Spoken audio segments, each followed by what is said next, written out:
Good afternoon. I'm Samantha Gross. I'm fellow and director in the Brookings Institution's Energy Security and Climate Initiative. And I'm really happy to welcome all of you to our panel this afternoon talking about how the US election will impact US engagement on climate change. Right now, we're less than 3 weeks away from one of the most consequential elections, certainly in my life, and probably in your life too, and particularly because of the diametrically opposed views of the two candidates on climate change. There's so much to talk about, and I'm really grateful today to have a very varied and interesting panel today, with a wide variety of experiences and expertise. I have 2 journalists, I have a young activist, and I have 3 of our own from here at Brookings. So I'd like to introduce all the panelists, and then I'll go straight into Q&A. I'm sure no one came on to hear me talk. So first we have Sada Mer, who is an activist and the founder of Plus One Vote. Lisa Friedman, she's a reporter at the New York Times. Nate Holtman, one of our Brookings people, he's a non-resident senior fellow at Brookings, an associate professor and director at the Center for Global Sustainability at the University of Maryland. Adele Morris, another of my colleagues at Brookings, she's senior fellow and policy director for the Climate, Energy, and Economics Project. Barry Rabe, our third Brookings person, he's a non-resident senior fellow and a professor of public policy at the University of Michigan. And finally, we have Sammy Roth, who's a staff writer at the LA Times, who covers energy and climate issues. So I'd like to say thanks to all of you for joining us today. I'm just thrilled at the level of experience and the kinds of points of view that we have with us. But I want to get right into the issues because we've got a lot to talk about. So Lisa, I'd like to start with you. President Trump came into office promising a deregulatory agenda and with great skepticism of climate change. What, in your opinion, and you and your colleagues at the Times have covered this extensively over the Trump administration, what do you think are his most impactful actions to fulfill those deregulatory promises and to reflect his skepticism about climate? Thanks, Samantha. And first of all, thank you so much for having me at Brookings. It's an honor to be on the panel with everyone here. Yeah, I mean, as you laid out in your sort of opening remarks, the two, Biden and Trump could not be more different on this issue. And President Trump came in, as you said, very clear about his position. He called climate change a hoax. He's said other words about climate change since, but his actions, and he has pledged to make deregulation and the development of fossil fuels a major part of his agenda, and he has delivered on it. I was going through before this panel a list we have of the 100 or so regulations that he has rolled back on the environment, and you ask what's the most important. It's hard to choose, but I would say that if there is no regulation to address climate change, either mitigation or adaptation, that he has not worked to roll back. And so the most significant ones, I'd say, are the Clean Power Plan, which was President Obama's regulatory action to set national standards and reduce emissions from the power sector, vehicle emissions reductions, and addressing leaks from the oil and gas sector, methane. Those have all been repealed and replaced, and they will be battled in the courts. But those, I think, are some of the most significant climate regulations that are now gone from the books.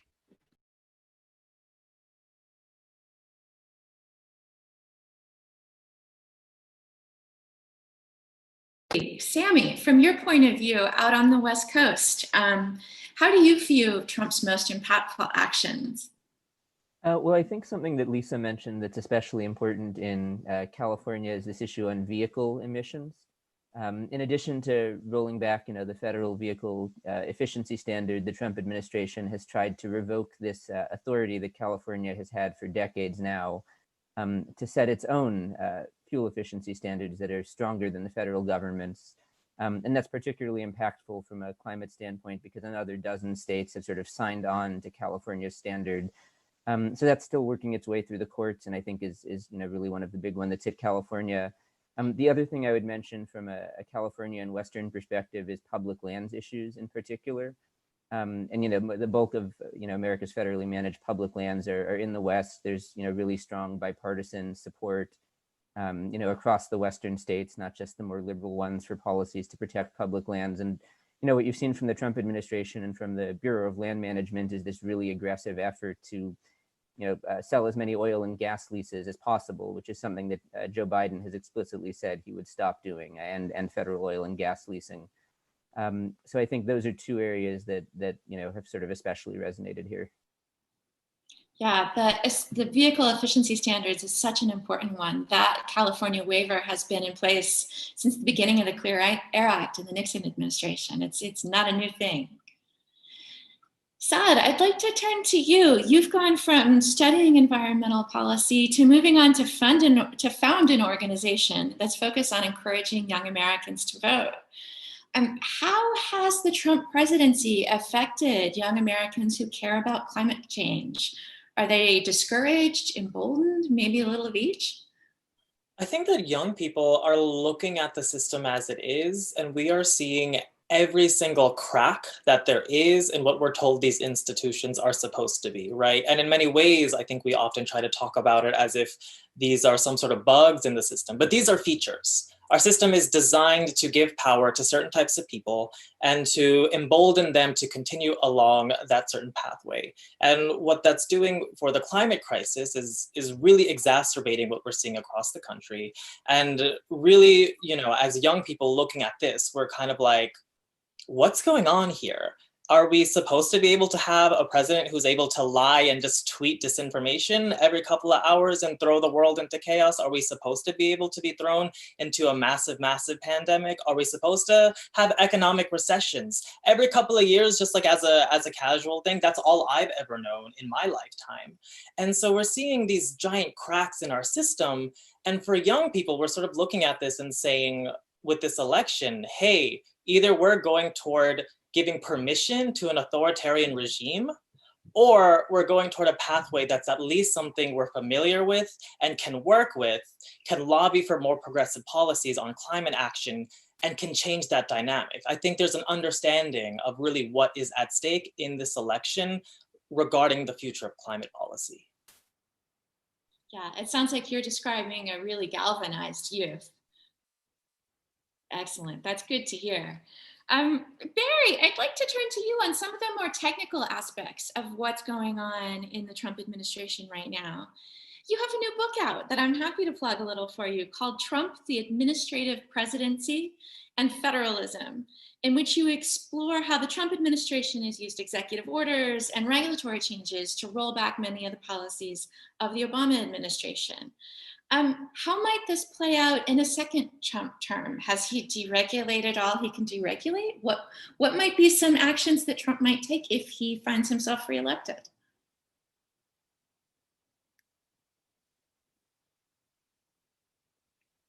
Barry, I think you might be on mute if you're speaking. Apologies.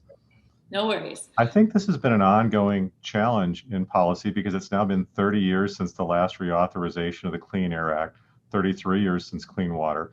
We've had presidents try to maximize their impact, and Donald Trump has taken that to new extremes. Clearly, in a second term, though, there would be an opportunity to consolidate and finalize some of the rules and interpretations that Lisa mentioned that are still pending, emerging in the courts, possibly moving forward in a court system that would be much, much more receptive to some of these deregulatory steps and sort of shrinking the role.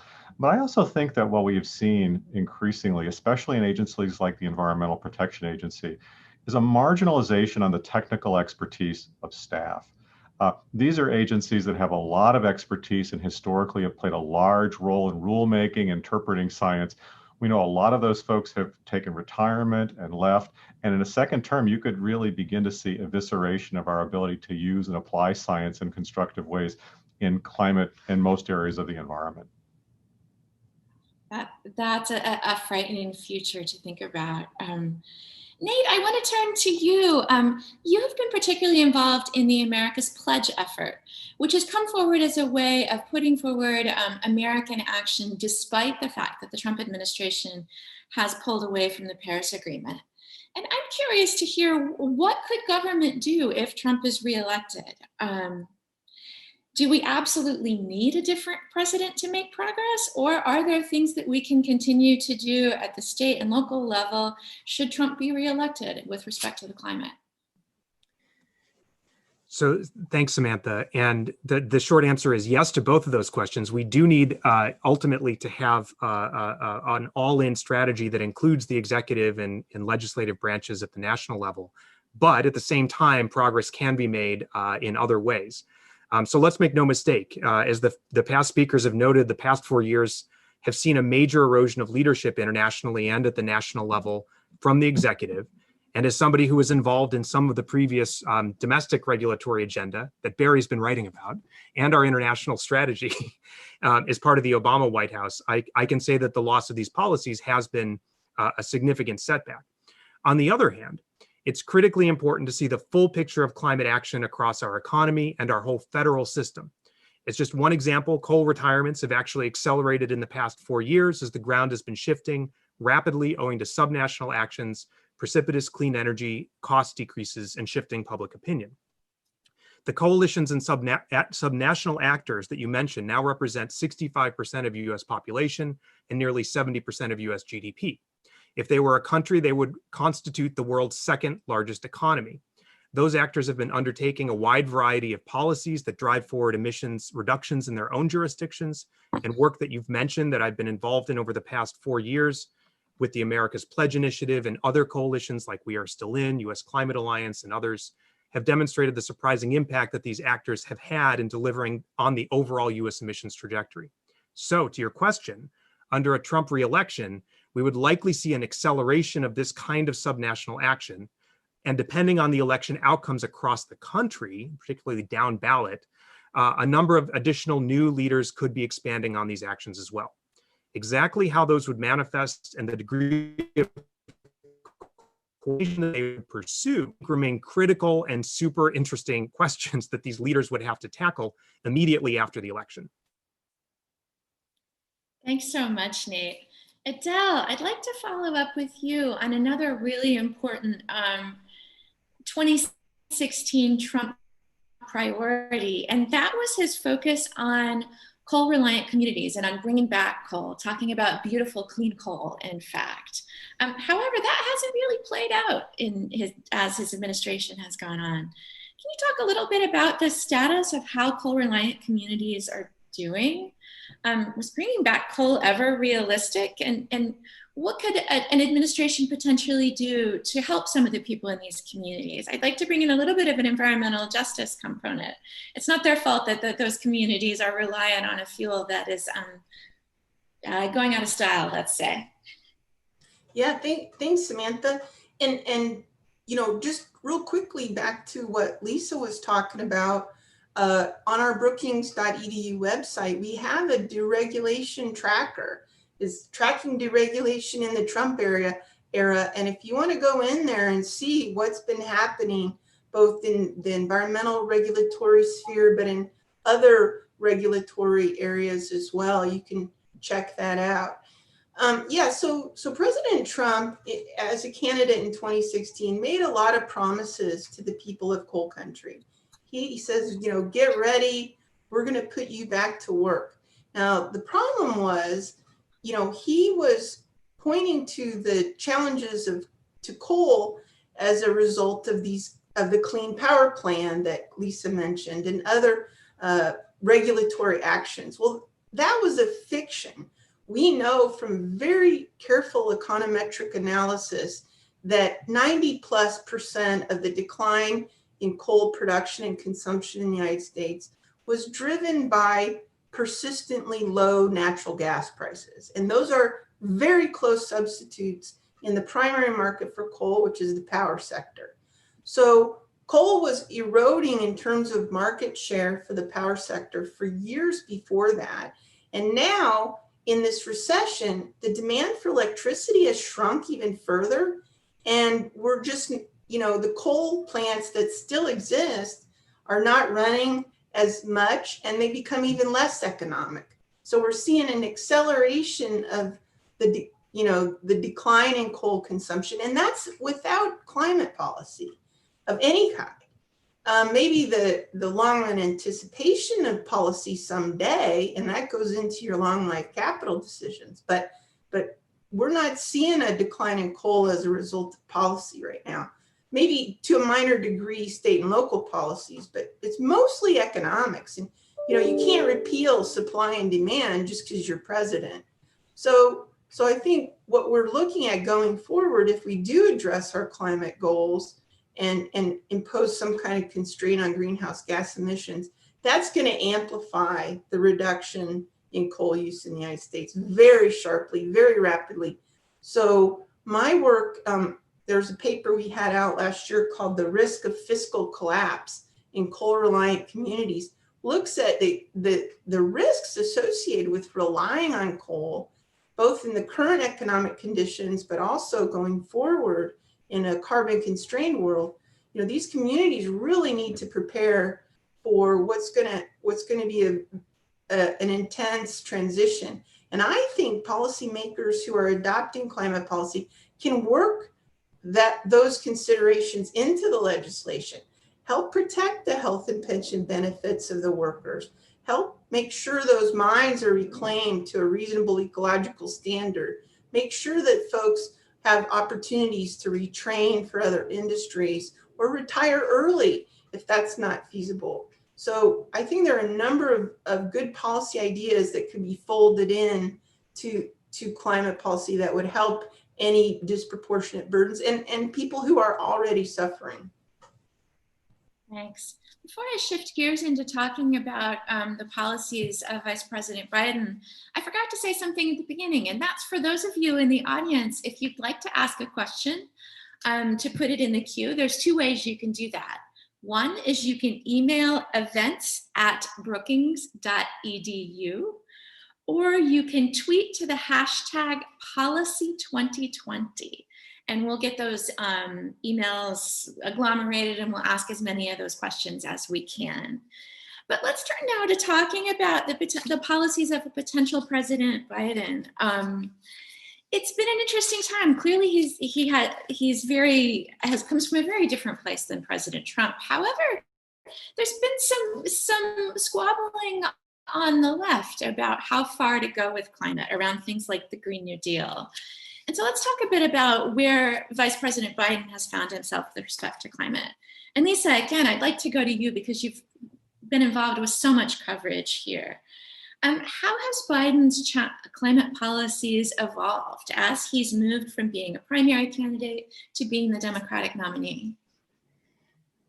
Well, I'll just preface this by saying, if the Biden people were on this, they would say his views have not evolved at all. He's always been, but it is clear that, every other person that you talk to who has been a champion on climate change, including others who, who ran on a climate platform, have said that Mr. Biden has evolved.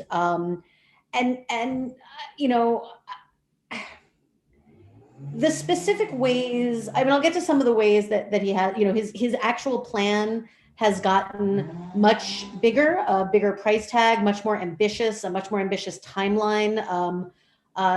He's planning to spend $2 trillion over 4 years. He's aiming to eliminate emissions from the power sector by 2035. Really big deal. Reach net zero emissions, before 2050. But I'm glad that Adele spoke so much about natural gas, because that is really the heart of where tensions still remain on the left around President Biden and his commitment to addressing climate change. We hear very often President Trump accusing Vice President Biden of wanting to ban fracking. He has been very clear that he does not intend to ban fracking. He intends to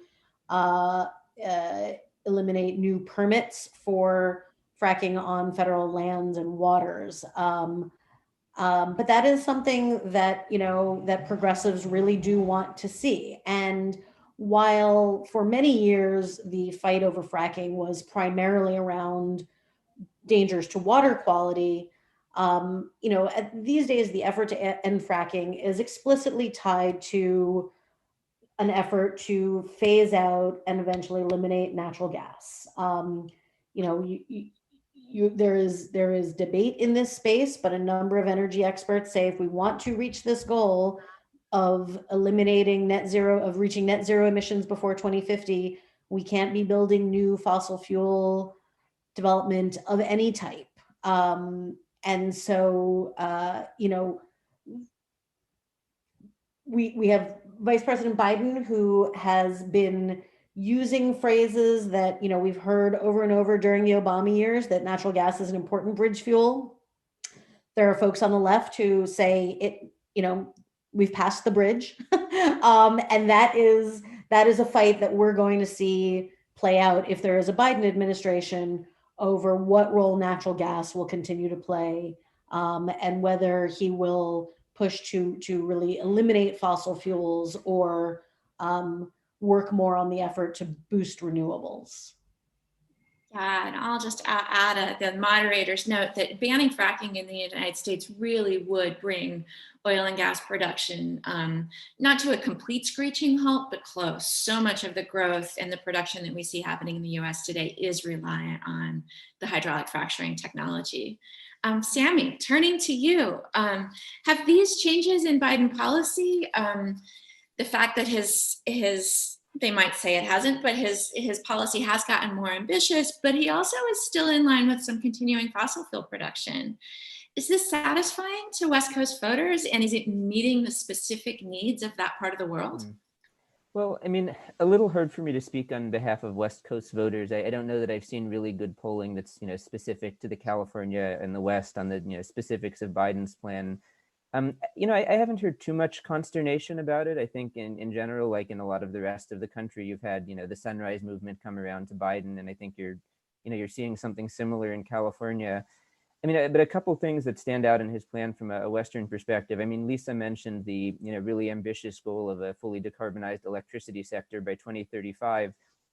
What's really striking about that, that's 10 years ahead of California's current target, which is 2045 decarbonized electric sector. And when the California legislature passed that 2 years ago, I think it was technically the second state to adopt a 100% clean energy policy after Hawaii, as I recall, but it was a really big deal, and it set off this wave of states over the next year doing that. And it was seen as, wow, 100% clean energy in law, that's crazy. And now, Joe Biden is saying do it 10 years sooner. So, I mean, I think that just reflects how quickly, this debate and this conversation is evolving. I think on natural gas, a lot of those same debates that are, playing out nationally over Biden and fracking are being seen in California, but sort of in a more advanced stage. I mean, in the power sector, California has already pretty much gotten rid of coal. Natural gas is our largest electricity source now. And so now the place that conversation is, how quickly can we shut down these gas plants as well and replace them with something cleaner? And that's creating a lot of debate. California had rolling blackouts 2 months ago. They were brief. It's not, exactly the case that it was, caused by renewable energy or climate policy, but certainly, gas plants having shut down, if there'd been more gas plants online, it probably would have been easier to keep the lights on then. So that's a debate that's very real here. It's happening with gas use in buildings. There's debate over, gas stoves and gas heating. It's become very real here very quickly in a way that I think is going to become even more so for the rest of the country. I think in all this debate over whether or not he's in line with the Green New Deal or whether he's ambitious enough, that 2035 clean electricity rule, the pure ambition behind that sometimes gets lost in the discussion. I'm really glad you brought that up.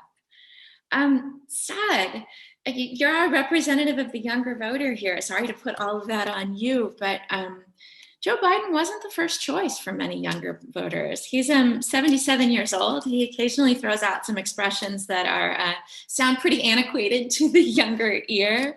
But are young voters coming together behind Biden? Have they decided that he may not be perfect, but we don't want that to be the enemy of the good?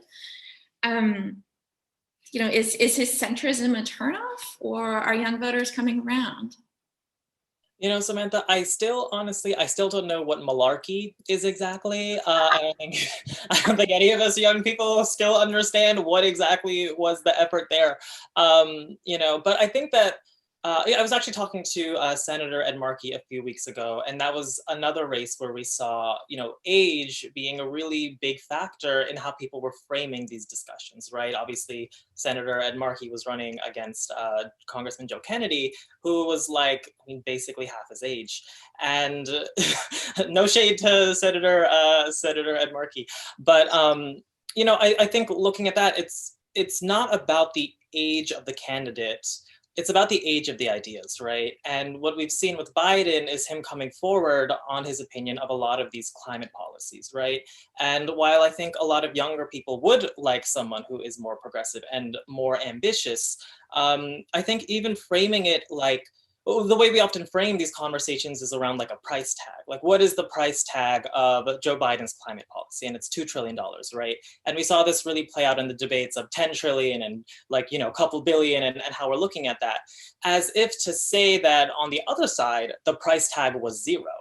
Right? And that just simply isn't the case, right? We know the climate crisis will cost trillions and trillions of dollars. It's already costing so much money across the US. Even I'm doing this live stream right here from my home on Long Island. Hurricane Sandy devastated this area, and we're still paying off the billions of dollars that were a result of that storm. I lost electricity here, for days a couple weeks ago from another storm. My brother is sending me pictures of orange skies in California and can't leave his house because he can't breathe because of the air quality, right? And so we're seeing these costs of the climate crisis mount up, and people are still suggesting that the alternative to a $2 trillion climate policy is nothing. And so I think the way we're framing those discussions in general is wrong. And I think that, Joe Biden has come forward, has agreed to spend a lot more money on this crisis, has shown a willingness to be more forward in how progressive his policies are, has shown he can negotiate with AOC, the Sunrise Movement, all these other young activists out and about protesting. And so I think there's a lot more faith in that and in a $2 trillion plan. Call it the Green New Deal or not, it doesn't matter. The Green New Deal is just a framework. Nobody cares what title you give it. And so I think that it's really important that we understand the difference between what is being proposed on both of these sides, because $2 trillion and just a complete lack of understanding and silence on what any sort of policy is. I'm still waiting 4 years later of what exactly is the plan on climate from the other side. Your point about the cost of doing nothing definitely not being zero is extremely well taken, and I can't resist. Definitely not a bunch of malarkey. That's brilliant. Barry, this kind of leads naturally to a question I had teed up for you, and that is, so we think about the things that a President Biden would want to do, and certain of them are easy. They're the kinds of things like rejoining Paris. He can just do that. But a lot of other actions are going to be really hard. Where should he start? And a $2 trillion plan, how does one even begin to think about implementing a $2 trillion plan? Where do you begin? And Samantha, this is where it gets really hard. Expectations will be sky high for what a President Biden should do. Heal the nation, deal with criminal justice, turn around the economy, deal with the pandemic, protect public health, especially if the Affordable Care Act faces further challenges. And that's just the beginning. And also deal with the climate crisis. So the pressures will be extraordinary. And then as a president, as you note, rejoining Paris is easy. Thinking about that piece is pretty straightforward. But then where do you go? And there's no one obvious path. If one wants to revisit the executive or administrative route, that is there, but there are potholes in that path that have been left by the Trump administration, and particularly thinking about almost any administrative action that President Biden might take would almost immediately be challenged by 20 or more Republican attorneys general, just as we've seen in the last two presidencies. We would go into a court loaded with more than 200 new Trump appointees and possibly fundamental changes in how environmental law and administrative law cases are dealt with. So the administrative route, in my view, is loaded with challenges. Then there's the legislative route. And I think a big question really hangs over this, however this is designed. And clearly, Biden has done something we almost never see from a successful presidential nominee. And that is to reach out to the people the candidates he just defeated, and try to expand that coalition and make adjustments in his policy. But with it, as that coalition expands, how do you ultimately go into a legislative framework and get anything done, given the track record that I was talking about earlier? And we've seen Democratic presidents and Democratic Congresses, first term Clinton, first term Obama, where it seemed like a slam dunk that climate or environmental legislation was going to pass, and it didn't. That path is also going to be really, really challenging, regardless of what exactly goes into that policy package. Nate, this brings me to a question that I've wanted to ask you, and that is about U.S. credibility as we think about rejoining the Paris Agreement. I fear that a lot of the folks in the international community are going to sit back and say, yeah, I've seen this movie before. We know how this ends. How does a potential Biden presidency, how does he signal that we're serious about this? And how do we again become a useful player on the international stage? And we all understand that we can't go climate alone. We're all in this together. Yeah, great question. And you're absolutely right. Just like I think Barry's comment about all the other pressing issues, this is yet another one where there's a kind of credibility gap and some new work that needs to be done. So my view on this is that credibility is rooted in domestic action. And that means that we have to get back to what we're doing at home and make sure that mindful of the challenges that Barry, I think, very eloquently laid out, deal with it. To me, that there's sort of four elements of what we need to do. It's first, a broad plan that recognizes opportunities across all sectors and all gases, sort of making very clear that we are pursuing on multiple fronts. That would likely include a rapid phase down of fossil generation, as we were talking about recently. Second, you build on the tremendous momentum from these laboratories of democracy, the states and cities and business action that we've talked about that frankly have driven forward climate action in a lot of ways, not every single way, but again, states have some tremendous opportunities in electricity sector policy, and they've used them. And so means that we build on that, create a comprehensive policy that pulls all these actors in and creates a new regulatory approach. Potentially, as Barry said, with new legislation, mindful of the challenges, but that's a sort of second dimension. Looking beyond policies that simply focus on energy or sort of emissions particularly, but I would say not necessarily, but like the Green New Deal concept, something that is all of economy, that includes investment in sustainable infrastructure, that includes what we talked about before, which is some dimension of transitions or even just transitions, answering our broader moment that we're called at this time to think through. And then finally, reinvigorating, or I should say in parallel, it's not a sequence, right? This is all in parallel. As we're doing that, we also invigorate our international leadership. I mean, we have been, and we can continue to be a leader in terms of bilateral engagements with a lot of other key countries, as well as an international leader in the space. We all know that that's been a role the U.S. has really taken on very vigorously, for the most part, for the last 70 plus years, with some occasional hiatus. And we can recapture that and try to think through what we can do to support higher global ambition. And so in my view, that those things are fundamentally linked without doing any of the kind of groundwork that sort of is involved in building a domestic plan. International credibility will be low. And so we really do have to focus on linking them together.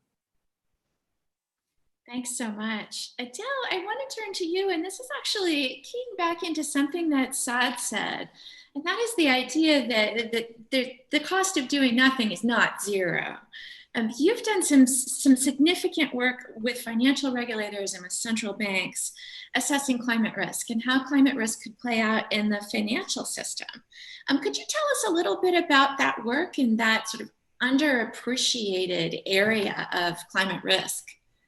Yeah, thanks. Thanks for asking. So there's been a dialogue internationally among central banks about and other financial market regulators about what their role in the climate challenge should be.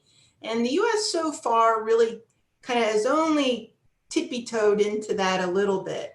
But the Commodity Futures Trading Commission, and this is a shout out to, in particular, Commissioner Rostin Benham, commissioned a subcommittee of its Market Risk Advisory Committee to focus on climate-related market risks.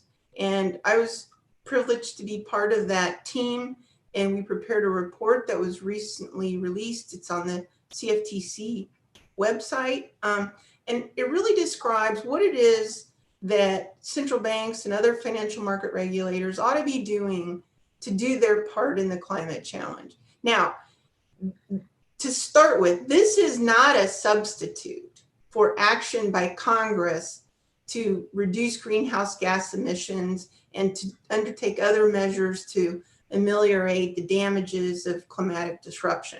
That is first and foremost, I think, the job of Congress and the executive branch.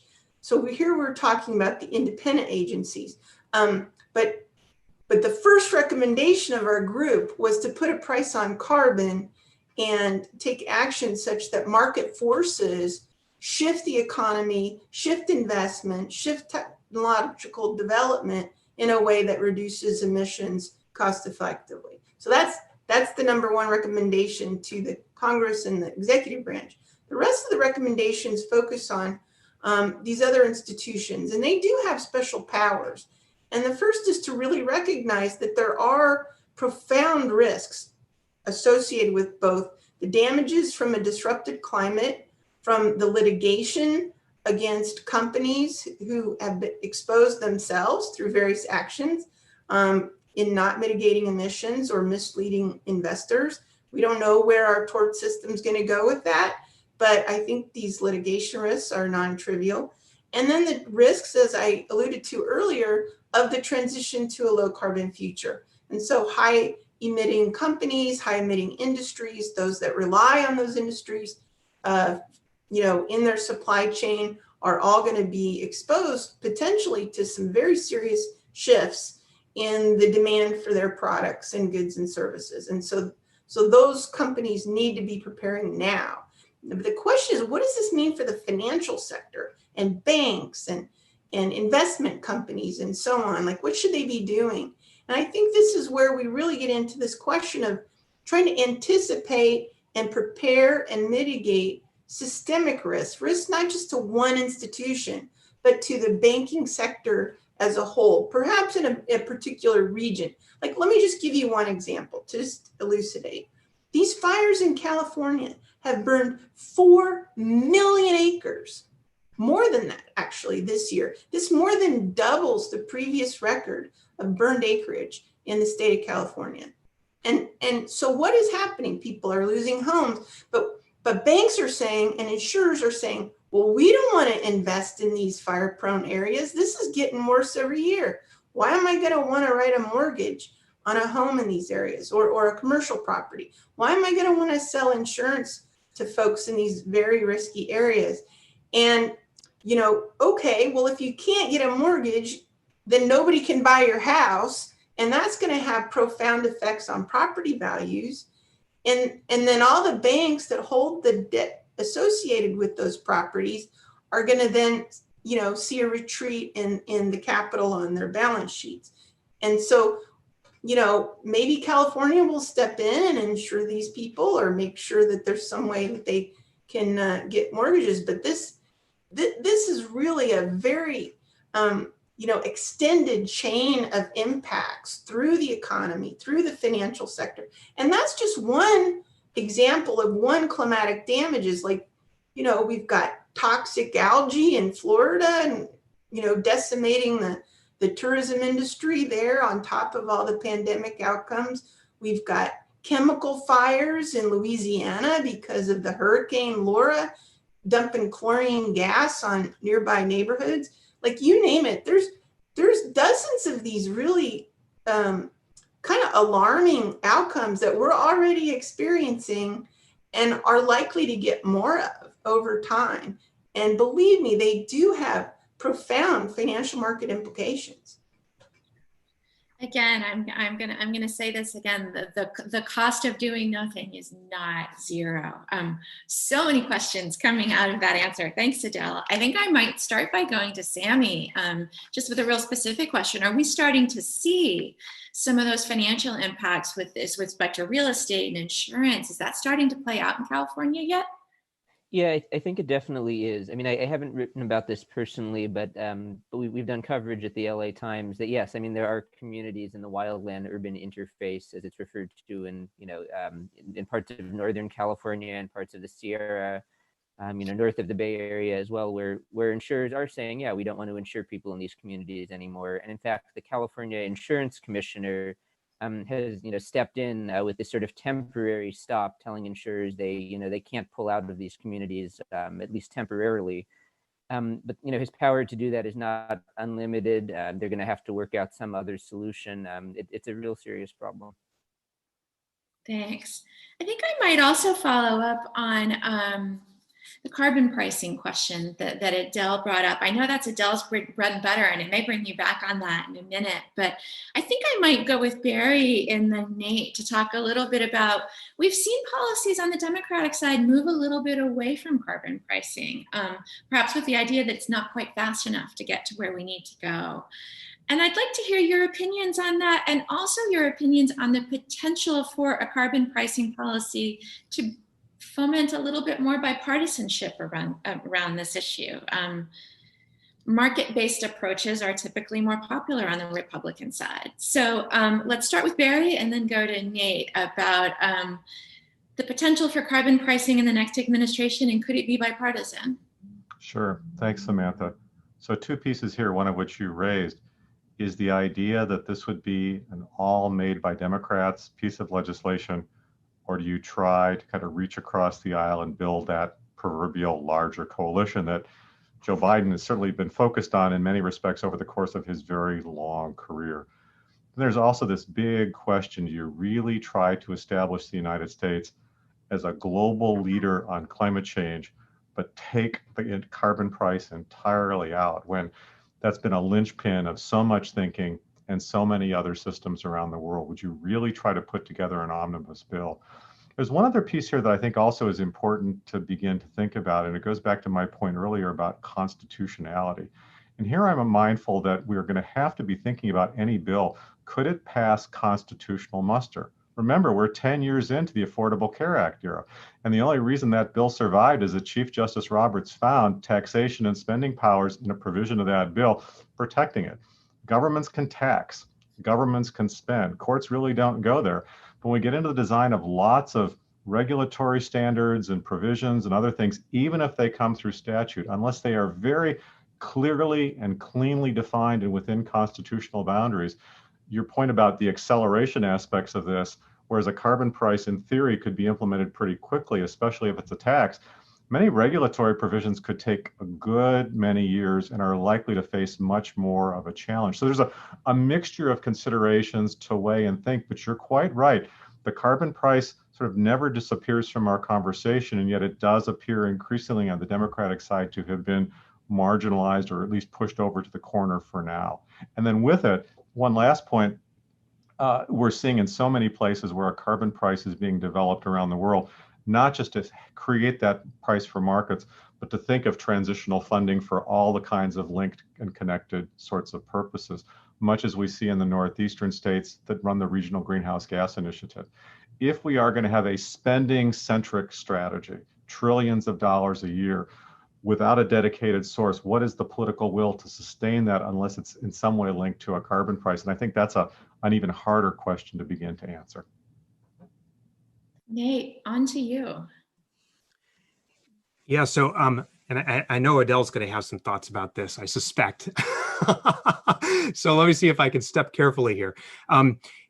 So I think, Barry, you laid it out really well in terms of sort of some of the considerations. I would say, look, I'm not going to speak for anybody or any candidate here, but I think there is widespread agreement across the community that a carbon price is a very efficient and, in that sense, helpful way to deliver an all-of-economy U.S. climate policy. But it's theoretical, and it's very hard to sometimes align all the actors to get it done. So I think, again, we have broad agreement on the way that it works, broad agreement that it would be a good policy. The question is, not only is there a carbon price, but what is the price? Is it high enough? Because honestly, you have to talk about both of those things. And there's a lot of people that love a carbon price at $10 a ton, and it's not going to do the trick. You have to have a carbon price that's significant and rising if you want to do it right. And if you want to get to the goals that we've sort of set for ourselves in the global sort of scientifically informed conversation. So ultimately, those are critical questions. And we also know, I'm mindful of all of Barry's very important admonitions here about like how complicated and difficult it can be to do it piecemeal. But we also know that some of those piecemeal approaches can be effective, right? We have tested them, energy efficiency standards. We have state policies on portfolio standards. We have technology deployment policies. We have production and investment tax credits. I know that economically speaking, they're not perfect, but they do the trick. And so the question is, how do you cobble together a set of policies that is doable in the near term, recognizing the challenges that Barry raised? I'm not trying to say this is going to be easy, but then also delivers the goods in terms of the quantity of reductions that we know we need to do. And so ultimately, I think that I think that there's great openness. If the Republicans want to actually create some ideas around this, go for it. Let's hear it. And we'll see what happens, right? But right now, there hasn't been much coming in any official capacity from the Republican side. So, I think there's, let's hear the bipartisan comments from the full spectrum, and then we can maybe put some of those in the hopper and see what comes out. Adele, I can't let a conversation on carbon pricing end without bringing you back in. Do you have any closing comments on the topic you want to bring to us? Yeah, sure. Look, I understand that the progressive left is a little queasy about pricing carbon, in part because they don't necessarily trust the environmental outcomes of relying on market forces and the profit motive and all that. But I would say, look, you're not going to get where you want to go with spending alone, right? Because maybe you're spending $2 trillion in federal dollars, but what about the many other trillions of dollars spent in the private economy? How are those being allocated? And don't you want to allocate those in a way that really encourages the substitution away from more emitting activities? That seems like it should be a no-brainer. Like, why would you not embrace those incentives along with your other policies? And I would just say that I do think, okay, it's great to have an emissions target, whether it's for the power sector or the economy, but by itself, that's not a policy. How are you going to get there? What are the exact mechanisms? And I think carbon pricing and a carbon tax in particular have been held to a different standard because it's specific and we have legislation and we can analyze it, right? But what's your other policy? And you put that on the table and we analyze it and you understand the distributional outcomes, the effect on jobs, the effect on the macroeconomy, on trade, whatever it is people are worried about. Then you're talking, okay, now we've got two specific things that we're really comparing with each other. And then I think it's the playing field that looks very different at that point. So, I'm not opposed to ambitious targets, but if you don't say how you're going to meet them, you haven't even really begun to articulate your solution to the challenge, in my view.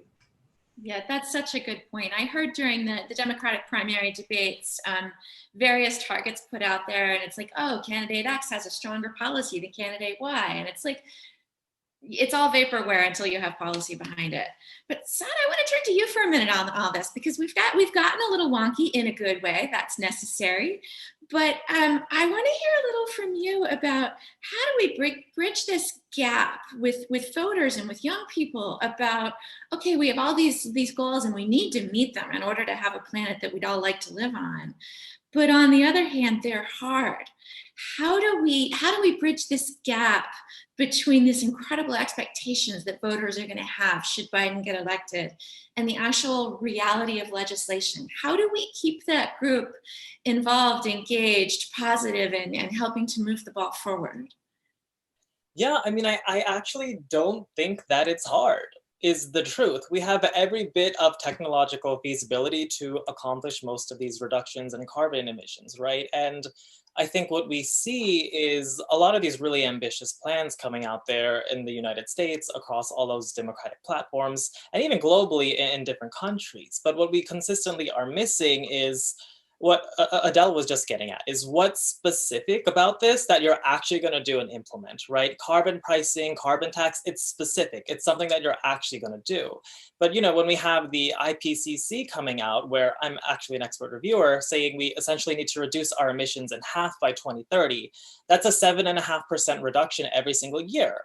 And so I think if we want people to continue to engage in this, and if we want, our candidates to actually do something, what we're looking for them is, okay, so in that first year, how are you going to reach that 7.5% reduction? It's not by continuing to continue fracking. It's not by, drilling the Arctic. And if you're going to do that, you're already locking in more carbon emissions. So what specifically are you actually going to do to reduce those emissions? And I think young people across the board are looking at this and just wondering, like, dude, like, what are we doing? Can we handle 4 more years of this? And the reality is we can't, because that 7.5% number will go to 10, 12, just increase that percentage. That just becomes technologically infeasible. We can't actually move our systems that quickly from what we've seen. And so unless we start taking dramatic action, we're going to continue to see these environmental crises loom over us. And I just am just dumbfounded by how we're not seeing any sort of real policy proposals coming out of what specifically we're going to do the first 100 days to specifically address climate, what we're going to do across those 10 years. Like, it's nice to have a target for 2035 or 2050 or whatever, but what specifically are you going to do? And then looking at the other side, what I don't like about the framing of these conversations is, because there is a 2035 number, there's that actual real point you can criticize, but there's nothing on the other side. So they just avoid that criticism in this conversation entirely. And we have to be clear that there is no climate policy from Donald Trump. There is nothing. We have seen literally nothing. And so, we can't continue to just give a pass and lack that criticism and then go on in on Biden, when, he has come much more progressive, as we've already said, but there is really nothing on the other side. And I think that when we're looking at that, it's becoming more and more clear. And, even looking at that last debate, very clear the difference between Joe and Donald in their climate policies. Yeah, no, I would even argue that the Trump administration has climate policy. It's just backwards. True. But let's turn, I really can't have this discussion without talking about, like, the #1 issue of the day, apart from the election, and that's the coronavirus. I mean, we have seen this global pandemic bring disruption throughout society globally. It has been a long time since we've had any single issue that has brought the world this kind of disruption. However, when this all got started, I got a lot of questions from reporters of being like, is this a positive? Energy demand has gone down, skies are bluer, is this a good thing? And I've consistently made the argument that killing the economy is not the way to deal with climate change. But green stimulus really could be a way of both helping to solve the climate problem, creating jobs. But the question is there any appetite for this? And Lisa, I think I'll come back to you. We haven't heard from you in a bit. I would love to hear your thoughts about, is there any appetite for this under either administration? Frankly, it hasn't gotten a ton of attention from the Trump administration. It's gotten some non-specific attention from the Biden administration. What are we seeing in terms of appetite for trying to make the most of this horrible crisis? I mean, I'd say that, from our reporting, this question that you're asking ties directly into the question of how would a Biden climate plan get done. We talked about how under the Obama administration, I mean, some may quibble with my history here, but right, like first they had to deal with the recovery, and I know there was a big chunk of renewable energy money in the recovery package, but first they dealt with the recovery, then they dealt with healthcare, and by the time they got around to climate change, the political will to get climate over the finish line for multiple interweaving complex reasons that we won't get into here, wasn't there. And so one thing, as I've talked to folks in the Biden camp and surrogates, is sort of a lessons learned about about 2009, 2010. And, you're coming into, if there is a Biden administration, what would be coming into a different but similar economic, moment of incredible economic need. And, I think what we're seeing is the difference in the thinking in the Biden camp is that you are not siloing out climate change into a different policy, but weaving it into economic relief from COVID and an infrastructure package. The question of what appetite there will be for that, I think that goes back perhaps to Barry's delineation of, I think we have a real choose your own adventure scenario depending on what the makeup of the Senate is. If you have a Democratic Senate, there is more likelihood that Republicans, there will be Republicans who will come along, I think, on an infrastructure or stimulus package that includes some of the money that that Mr. Biden has been talking about for clean energy. If there is not, then you are left doing things really administratively, and you're really constrained at that point. The 2035 target, eliminating emissions from the power sector by 2035, the how that gets done by most accounts is a clean energy standard.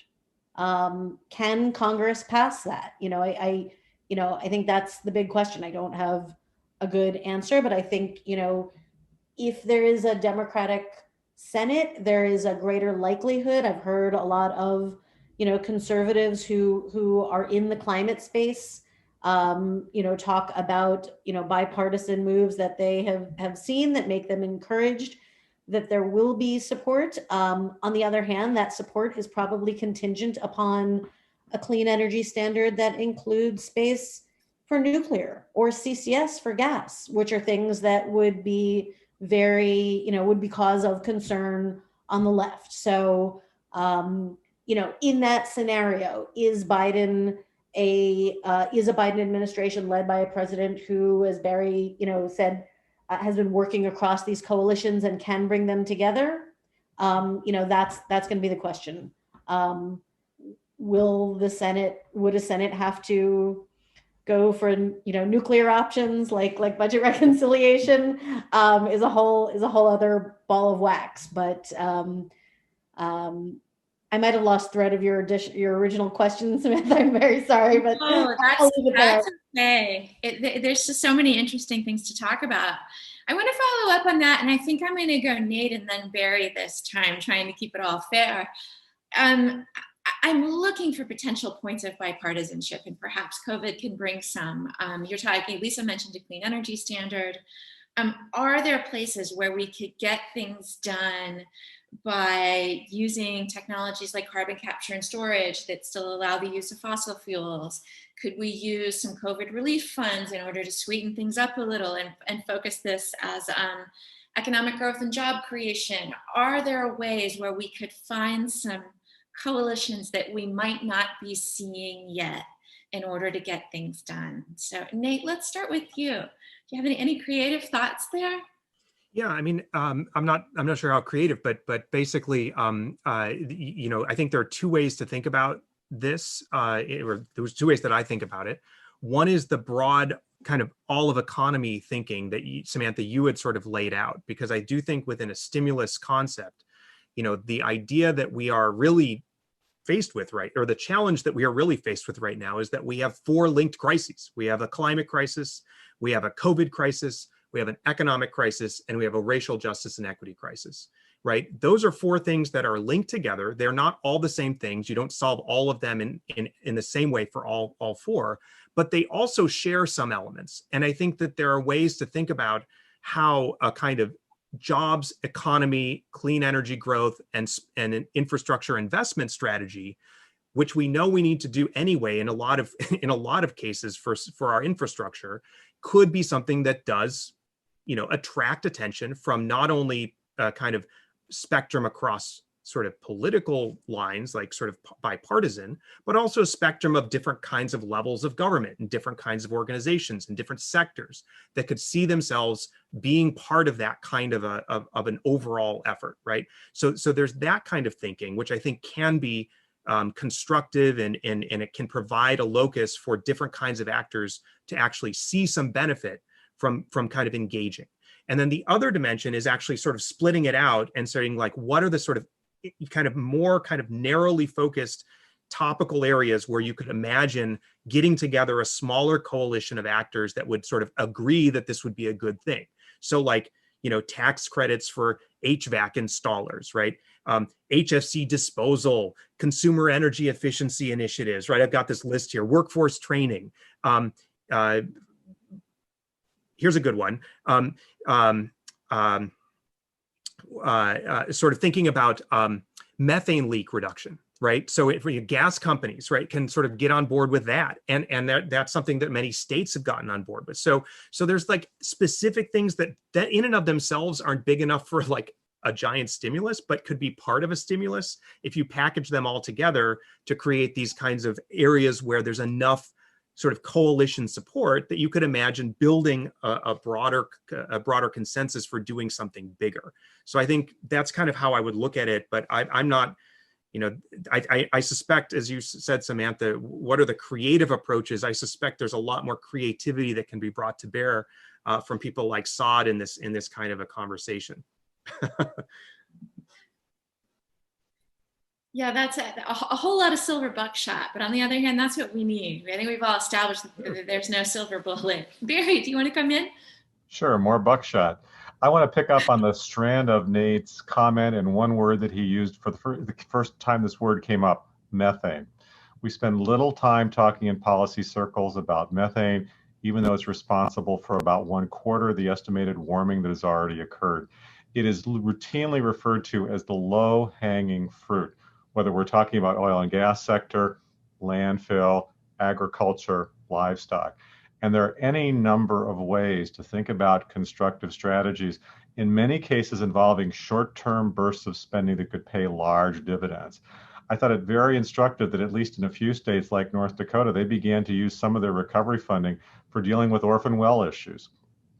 When you talk about that issue or dealing with coal bed methane questions, you're potentially pumping lots of money into red states. And as much as they don't like a regulatory focus, red states are happy to take federal money, especially if it might be employing oil, gas, and coal workers. I think this also fits into some of the work that Adele has been doing on just transition and how we even think about it and pay it and deal with those transitions. I do think one other thing that's really different about this period than anything that I have seen before is the absolute terror in states that are dependent on the oil and gas sector, well beyond coal, that this could be the last period. This could be the last set of opportunities to begin to transition. And I think some overtures to those states, particularly with the money to do kind of win-win cleanup programs, are particularly quite significant. Similarly, when we begin to talk about ranching practices, and it often strikes me when I visit states like Oklahoma or North Dakota, you will see cattle alongside wind turbines, alongside pump jacks.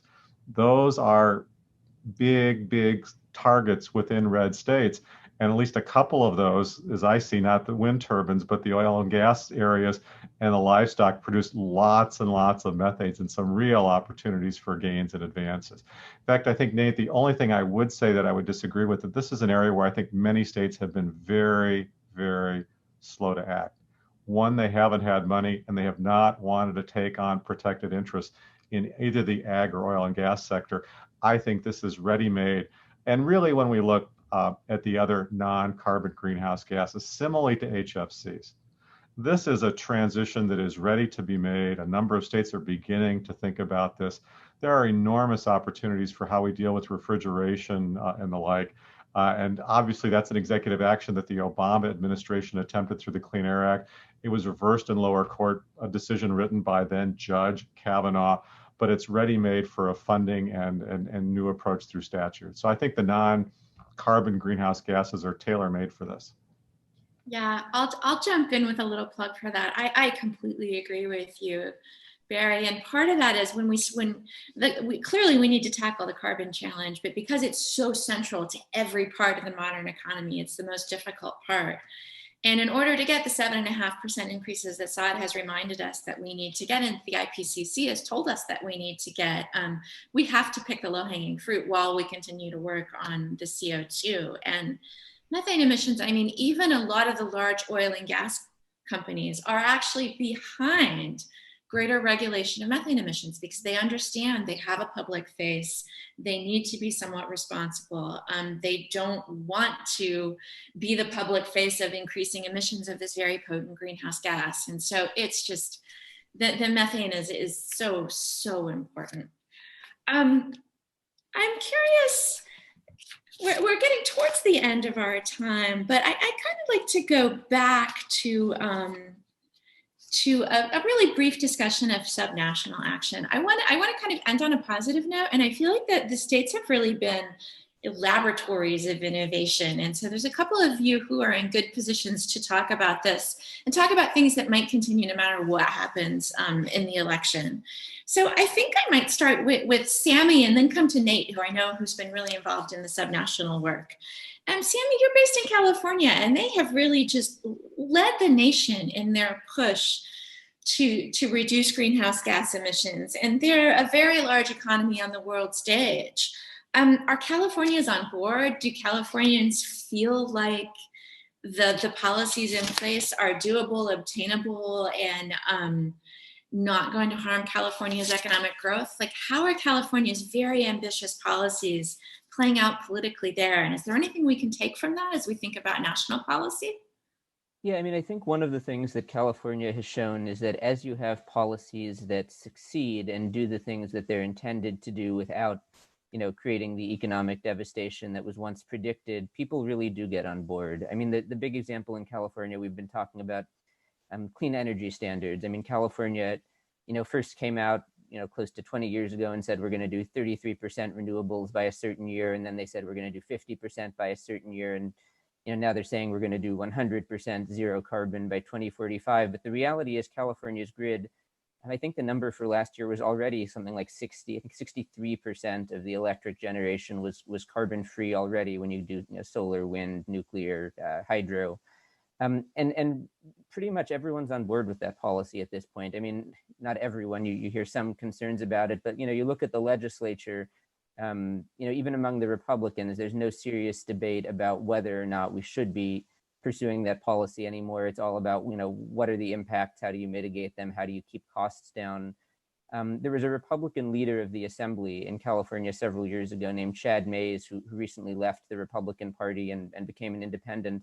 And I heard him talking at a hearing this week, and he said, look, when I first came into the legislature, I don't know that I would have said that I believe in climate change. And now I think it's, I think it's ridiculous to talk about belief in climate change when we see so clearly that it's happening and when we have these policies that are, working to address it.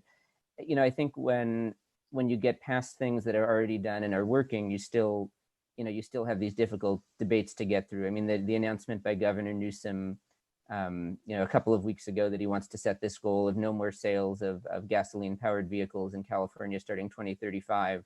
That was met with a lot of, concern and frustration from some parts of the state, but it it hasn't been done yet. I would certainly think, based on the experience with other policies, that 5-7 years from now, if we do start to see a really big uptick in EV sales, and people embracing this as the auto companies roll out these models, that probably won't seem nearly so controversial 10 years from now as it does now. So I think that California does show that that you can build support for this stuff, but it takes a little time, and you've got to show that it works first.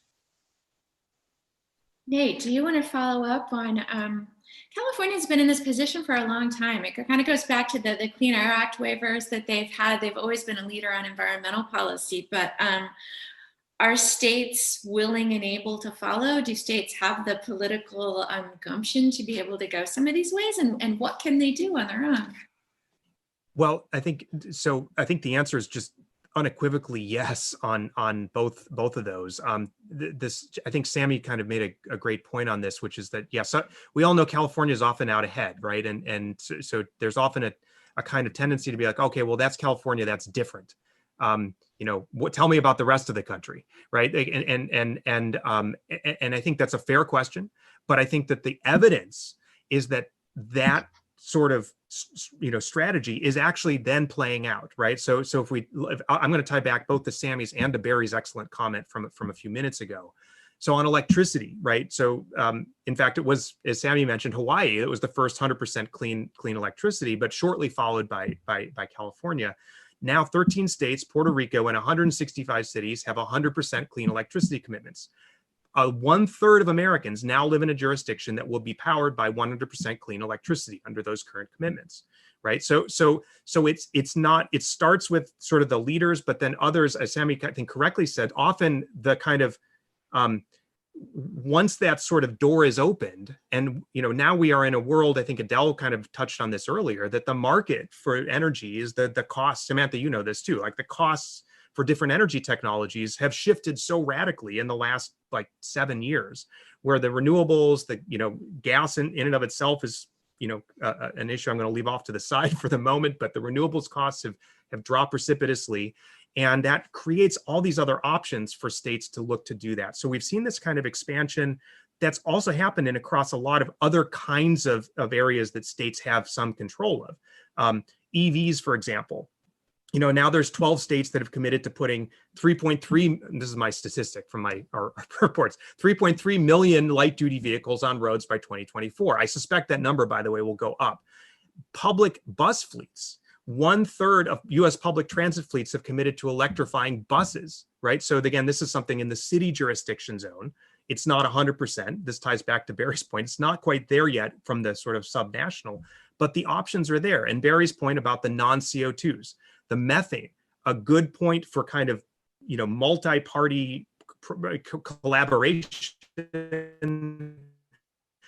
and sort of collaboration on the methane stuff. There's now 7 states and 27 gas companies have agreed to methane gas leak reduction. And that's just sort of the tip of the iceberg with respect to methane stuff.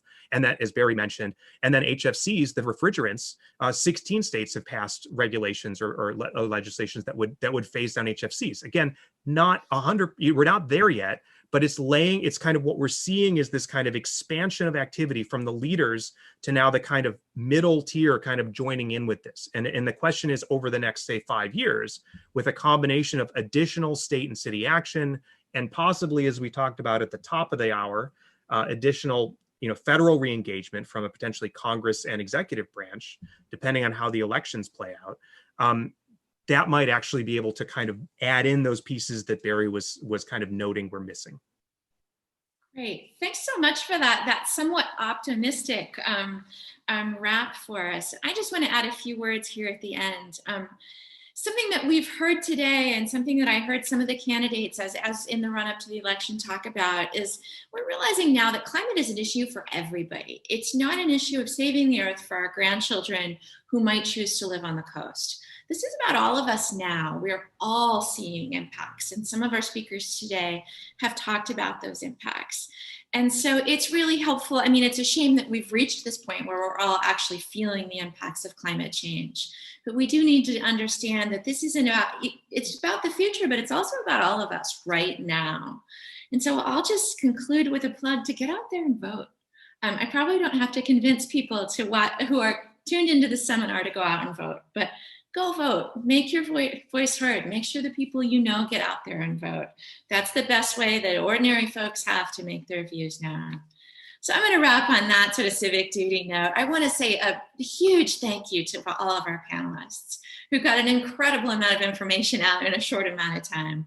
And I want to thank all of you for tuning into this webinar, and I hope you'll join us at future Brookings events and maybe someday at Brookings in the future when we get to do that again. Thanks to everybody. Thanks for watching. Be sure to like and subscribe for more videos from Brookings.